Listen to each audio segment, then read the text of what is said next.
Thanks again for tuning into the John Williams Show right here, KBDH Radio, right here at the John Williams Show, on the John Williams Show, www.thejohnwilliamsshow.com.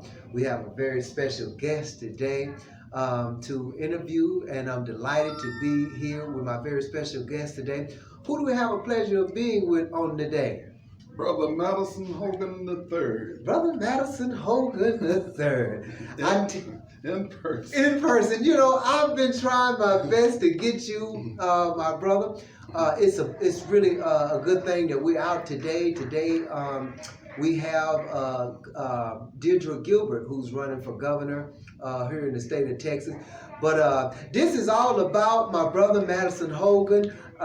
He's been, I'll say, the hardest working man in the land, and I'm glad to have him here on my show today. Go ahead, Brother Hogan. Let our viewers and listeners know a little bit about who you are. All right. Madison Hogan, I was born in the great state of Georgia, 1945. All right.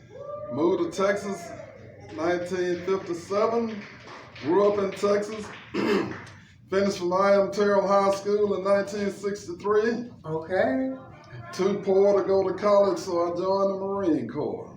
Not knowing that I would be with the first Marines to land in Vietnam. Wow. But I was with the 1st Battalion, 9th Marines. You can see the 9th Marines are the first combat troops that landed in Vietnam. Okay, after I did two tours. Mm-hmm. 2 tours in Vietnam. The Lord brought me back. I could have stayed in the Marine Corps because they offered me rank and everything because I was a real Marine when I was in there. I was real. No, he wasn't. He wasn't. But trust me. Anyway, when I got back home, things were,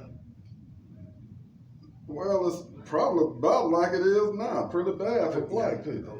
Okay. Yeah. So I worked at, when I got out of the Marine Corps, I worked for General Dynamics, building the F-111 aircraft. Mm-hmm.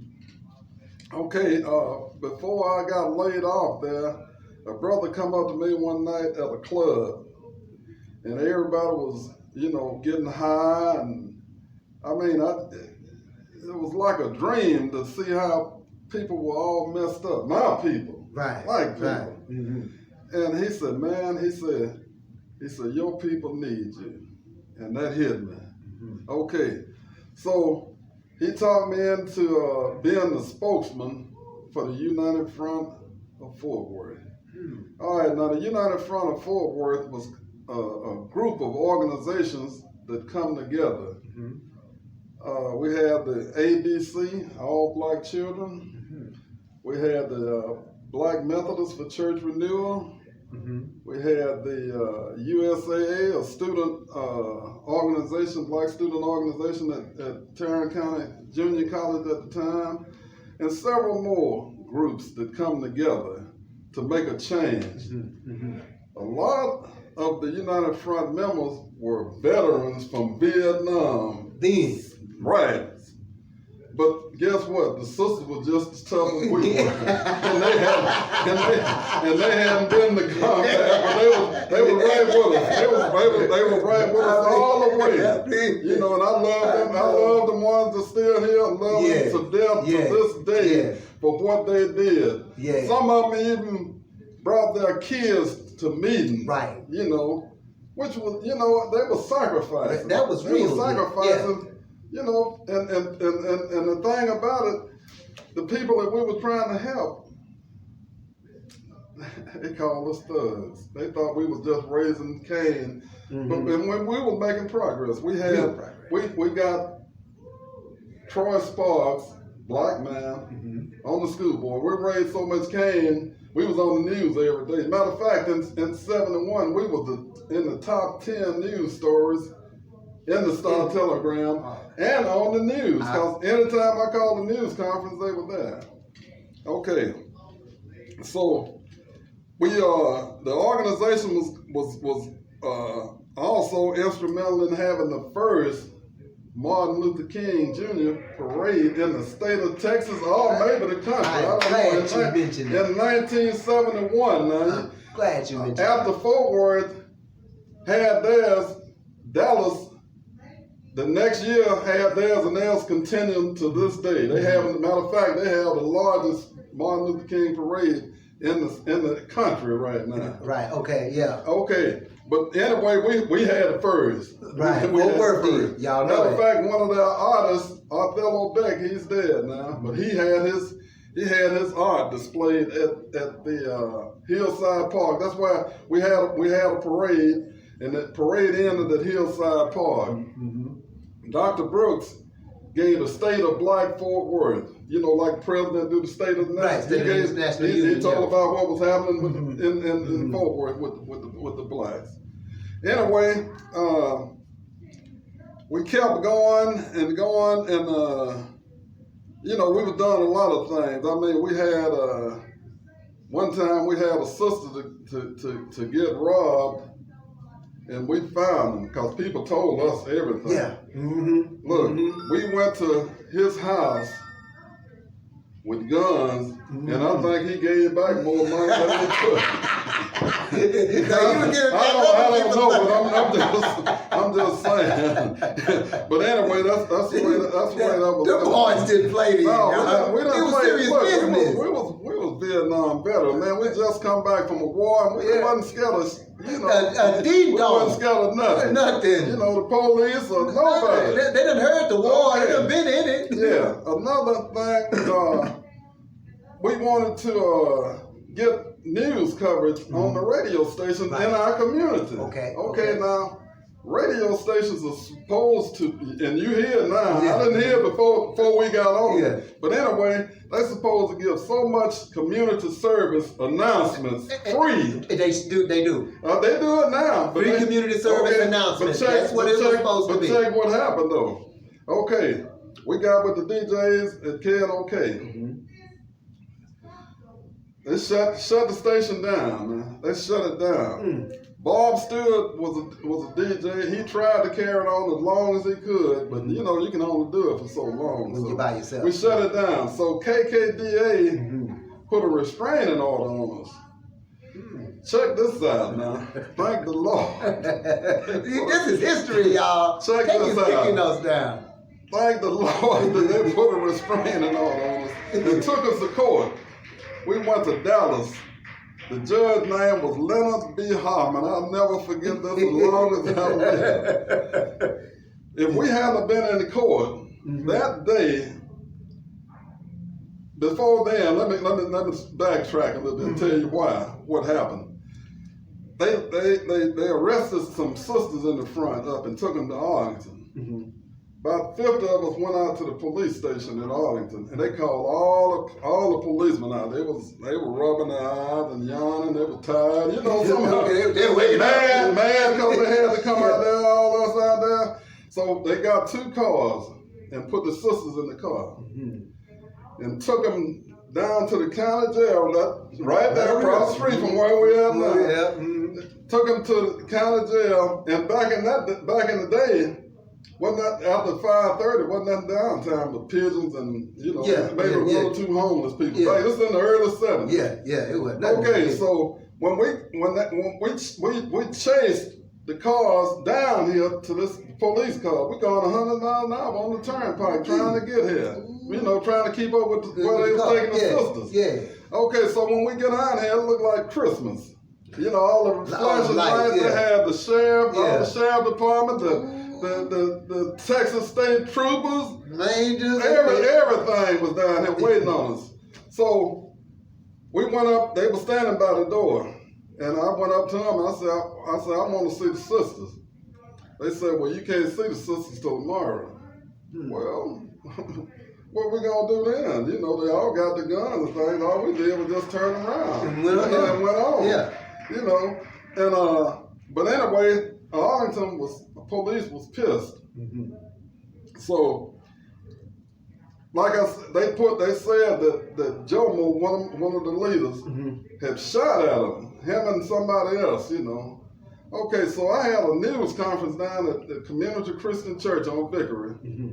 to explain what we was gonna do, but they didn't want to hear that. They want to hear about that attempted capital murder, because that gives you life in prison. See, that's what they was concerned about. So I told them, I said the court was a witness. Told them the judge, they called him. I come right down here and got Joe out of jail. And the other guy, they got let him go too. I don't even know nothing about him, whether he was done it or not, But I know Joe. Perfect alibi. Yeah, we in court. We already in court with that restraining order, to not boycott KKDA radio station, which was a good thing. It ended up being a good thing. But anyway, it's just stuff like that happened, man. And pretty soon, it got to the point where, we was getting folks jobs, and they come by in their new car and wave at us. And don't see them. Your success. Yeah, we putting our lives and freedom on the line for them, and they got a good job, new car, and wave at us and going on. No donation. Yeah. So anyway, it got to the point where we had to get jobs, and I finally had to leave, and a lot of others left after I did. So the United Front finally faded, away. But right to this day, they got 20, 40 different organizations trying to do everything that we were doing 50 years ago. And they trying to scramble to see who's gonna be the leader, who gonna be the spokesman for them. When they ought to get together with one agenda and just let that speak for yourself. Yeah, let that go. Let that speak for yourself. Here's be united. Be united like the United Front. Like United Front. There it is. Yeah. Y'all heard it directly from Mr. Madison Hogan. This is nothing but history, and we need to take down our sticky notes. When we have history like this here before us, we cannot allow it to just slip away from us. This brother has so many other things to tell, not just that. He got a whole archive of so much stuff. We can talk all day. All doggone day. He take the show all the way up. I can tell you about Vietnam. I can tell you about Vietnam, and we'll keep going. And we got to get him on the show again. I wanted to take this time out, basically just to give him a little time to introduce himself, who he is, some of the things. Tell our viewers, what are you doing now? Some of the things that you got going now, and how they can contact you. Okay, after I retired about 10 years ago, they say if you sit there, that's where they'll find you. Okay, I did sit there for 2 years. So one day I went to get up. I said, this is what they talk. I've been moving ever since. But when they were doing the groundbreaking, I've taken pictures I said not all my life, but I was in the camera club at I Am Terrell in 1963. I've been taking pictures ever since then. I got Vietnam pictures. I got when I was at Pendleton, California. When I was in Washington, D.C. Yeah. I'm from Georgia. I got all that. I still got all of them. And I told my daughters, I want y'all to keep these pictures, because I got some history. Right. You got a bunch of history.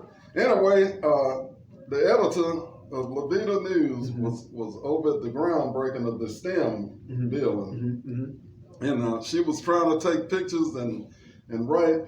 I said, look, I saw her doing that. She finished in 1967.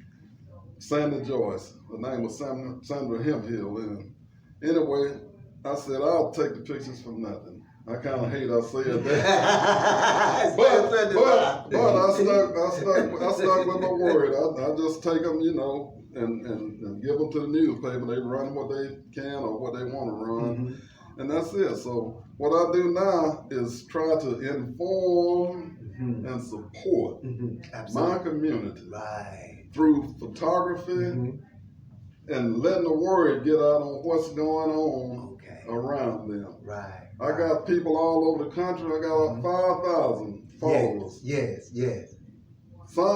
I try to get people that's from Fort Worth and live in other cities where they'll know what's happening in their hometown. Thank you. So that's my main thing. Plus, take care of the people here in Fort Worth. Thank you. Thank you. And Dallas. I got friends. I lived in Dallas from 73 to 83. Oh, I got pictures. I got pictures from I told you this is the hardest fucking man, I y'all. got pictures from everything. Yes, But anyway, I'm just an old humble old man now, you know, former Marine, Vietnam veteran, you know, just trying to do right and inform the people on what's going on. Absolutely. And that's Madison Hogan III. Madison Hogan III. Y'all heard it right here on the John Williams Show, y'all. And thanks for having me. Oh, most definitely. You gotta come back. You know, don't be no stranger, man. You know you gotta come back and enjoy. All right, when I get a break. Yes. Like I said, tomorrow I start at 7 in the morning and don't stop tonight. Right. And then we have Deirdre here, Miss Gilbert here, so we're gonna be definitely enlightened to come out and share some more things with her. Really trying to get her candidacy on the market for those voters out there to see who she is and what she has to bring to the table. But again, we're definitely delighted to have Mr. Madison Hogan III here on the show. Yes. Don't be a stranger. You're welcome back. All right. And if you want to leave a little bit of information for those to go be able to find you and see some of your work, go ahead. Oh, they can check me out on Facebook, Madison Hogan 65 at gmail.com. That'll give you everything you need to know. That is right there. All right, y'all. Well, we finna sign out, and I got some more work to do, and I'll see you on the next show. All right. Thank you. Take care. And before we leave, y'all, we are coming to you from the Legal Cafe located 1 block from the historical old courthouse in downtown Fort Worth. Not only does the Legal Cafe have the best coffee in town, but their staff is available to help you find and connect with a lawyer. They also own GetLegal.com, which is the WebMD of legal, providing reliable legal articles, videos, and forms. GetLegal.com and the Legal Cafe are in the business of connecting with you, a lawyer. They also say we thank them for making their facilities available for our first campaign for work in Texas. And here is Deirdre Gilbert. So we thank them for allowing us to be here in their facilities, right here in the city of Fort Worth, Texas, deep in the heart of Texas. We want to thank y'all again, right here on the John Williams Show. And so we're going to pick up right here where we left off. We have returned and we're back, and we're glad to have, how can I put it? I'm just so excited to have you. Yeah, It's family. It's a family. Right. It's just who was it? Was it Sly? Yeah, it's a family affair. It's a family affair. Right. Yeah. So, just excited to have you here in the city of Fort Worth to come and to travel down to be a candidate for governor here in the state of Texas. I'm lost for words. I really am. Just sitting in your presence, I am just so lost for words. But I just want to turn the floor over to you. And I know, Madam Speaker, you have a lot that you want to say. And welcome again to the John Williams Show. Thank you so much. I'm glad to be in person. I've been talking to you on the phone, right? And doing those quickies real quick. He said, "Can you get on the phone?" And I'm like, "Okay, catch me in the car." Yeah. So I'm just glad to be here. I just want people to come out. I want people to talk.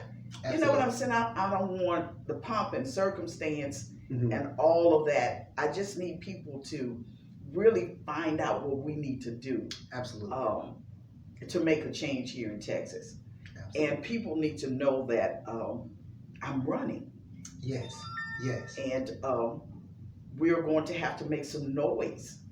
Absolutely. You know what I'm saying? To get them, and when I say them, the two-party system and everybody that is trying to keep it quiet, we are going to have to be our own noise makers. We're going to have to be the ones that get it out that I am running. Absolutely. And that has been pretty much the problem ever since, is that for some reason, I must be a threat.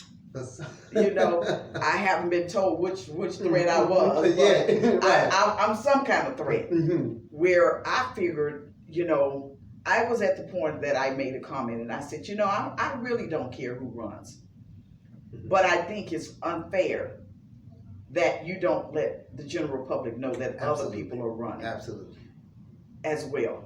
Yes. And let people see that there are other candidates out here running. There are other viable candidates, if that's the word, capable candidates Yes. that can run for office. And a lot of times people say, well, what experience do you have? And I always tell people, most people who are ahead of something are not really running it. Thank you. Okay? Absolutely. You have a team. You do. And you Absolutely. put people in the place who know what they're doing. I am not an expert on all of the things that I know that occur in the governor's office. Absolutely. Now I have lived some things, you know, because of being a teacher, you know, for 26 years, Absolutely. being a mother of a disabled child who lost her in, you know, for medical malpractice. So I know about tort reform, I know about the health industry, I know about disability, working with homeless veterans, and I can tell you that, you know, working in, I'm going to say with the prison systems, because that's a part of what I do with veterans. We have a lot of veterans that are in the prison, and when they get out, we're responsible for trying to get jobs for them, housing, and all of those things. And working with, I know that it's a way to do it. Yes. It can be done. It's just a matter of fact is that when we have people who are behind the scenes, just, you know, doing their own thing and with no accountability. Right, absolutely. We find ourselves in positions where money's being spent or money's taken away where it shouldn't be, you know? Absolutely. And so I'm saying to people is that I've been there. Absolutely. A union representative. You know, I know how important that is being in a union and being able to have somebody fight for you, and, you know, to get things done. I know I've just been out there. I was, during the time when my daughter was born, with her having the disability that she had, I had to stop working. And I actually ended up on welfare and having to quit my job, move back home, because nobody could handle her. Nobody could take care of the disability that she had at the time. And there was no agency, no organization of anything that was equipped. And so I ended up having to do some, you know, to live that, to go into it. So I know how it feels to be demeaned when you get in line and somebody tell you that you know, they don't think that you're worthless because you have to depend on these types of things. And so I just say that I have been prepared. I really have. Even prior to, I'm a small business owner. Had own janitorial service, nonprofit. You know, working at a nonprofit, so I know how nonprofits work. Absolutely. And I'm like, Lord, you kind of small business. You know what I'm saying? So it's strange how He equipped me. Political science background. Said I wanted to be an attorney because that's what I went to school for, but didn't follow through. And glad I didn't, because that probably would have been the first thing that they came after, because, you know, I'm a fighter. So that was my livelihood, you know. So we're gonna try to take her livelihood, but they couldn't take my mind. Absolutely. And God knew that. He knew that I had the mind to think of, you know, that background. You know what I'm saying? And then it was the strangest thing. Prior to my daughter's death, I went to medical coding and billing school. And I was like, wow, you know, I really want to get into something else because I'm a notary. I'm a licensed claims adjuster. Okay. See, just a jack of all trades. Look at John Williams. So y'all, Okay. y'all better find out who she That's is. what I'm saying. Don't be sleeping on Don't be this. sleeping. And so the medical coding and billing came into play when she died, because it enabled me to look into her medical records and to be able to read medical records, so that I knew exactly what was happened to her. I see. When I could not get the legal representation that I needed. Okay. And so God had equipped me prior to knowing that this was going to happen. And so I just say that it's amazing how the journey, and like I said, was a victim of unscrupulous debt collection. And that's something that's coming out now. That's been in the news, especially I know in Houston, they did a 3-part series where people are being abused by debt collection, where people are being sued. Yes. And homes being taken, bank accounts being garnished. And this is real. Yeah, that is getting And I happen to be the victim of that. But when I became a victim, they didn't know that I had the background. And so I started doing a little bit more research into how it worked. And basically they were suing people without their knowledge. And I talked to the news media there and in Houston, and I told them, I said, when I learned of it, I didn't even know because they had filed a lawsuit, right? But they never told me. Okay. And I never was served. But the court knew. And had I not received a letter that says you're being sued, but not by me, from some attorney, I guess, soliciting, right? I would have never known, and they could have easily went into default judgment and then home taken, or they could have tried to garnish my wages without you knowing. Absolutely. And these are the things that are happening in the state of Texas that we really need to be looking at, and we're not looking at a lot of this stuff. And that's a lot of the underbelly. Not to cut you off. Yeah. I've had some of those issues happen to me where, I was saying when I was coming up, I was on my bike, but I got hit on my bike by right here in Turner County.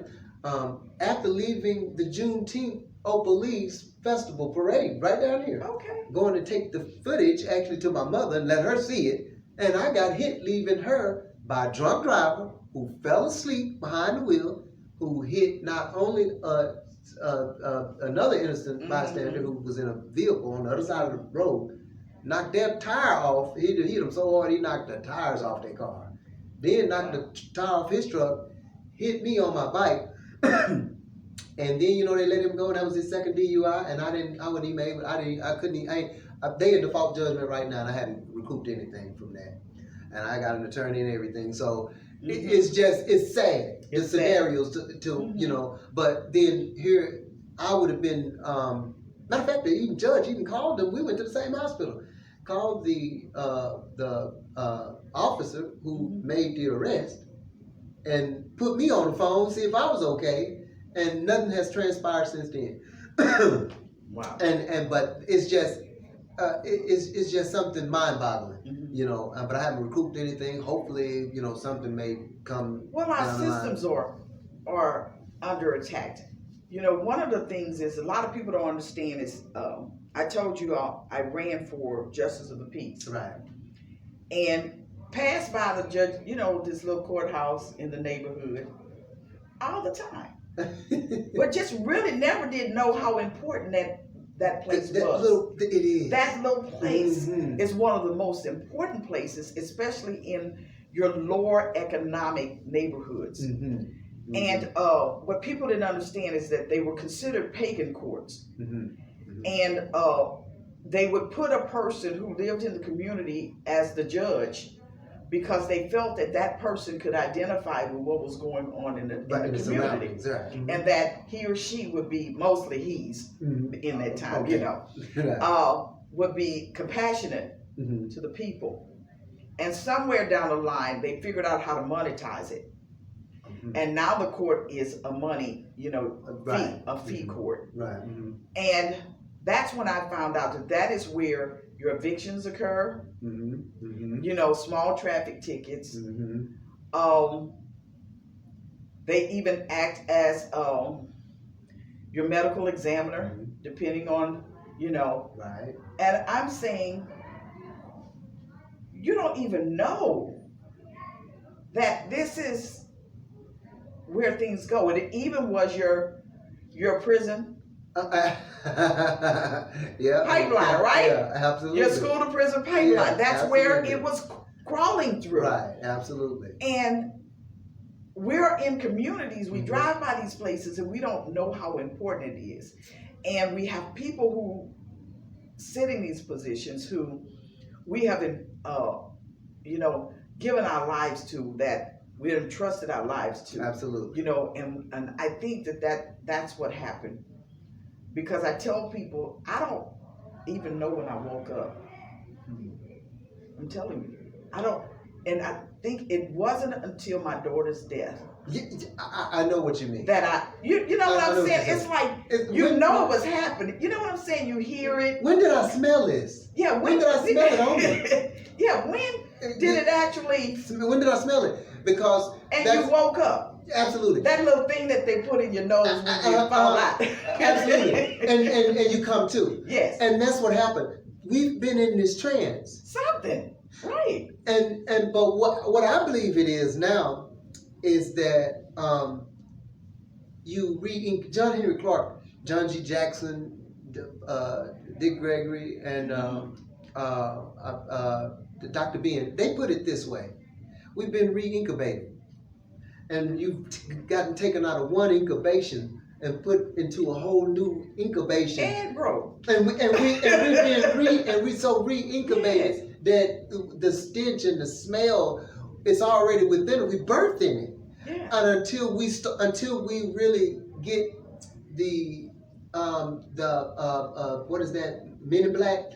Well, until we get that flashlight again, and they don't flashlight us. And we woke up. And we woke up. Yeah. And we woke up in the mess and in the turmoil and really don't know how to get out of it. And others who, because we have been complacent. You know, we were. I don't know if anybody, if you've seen the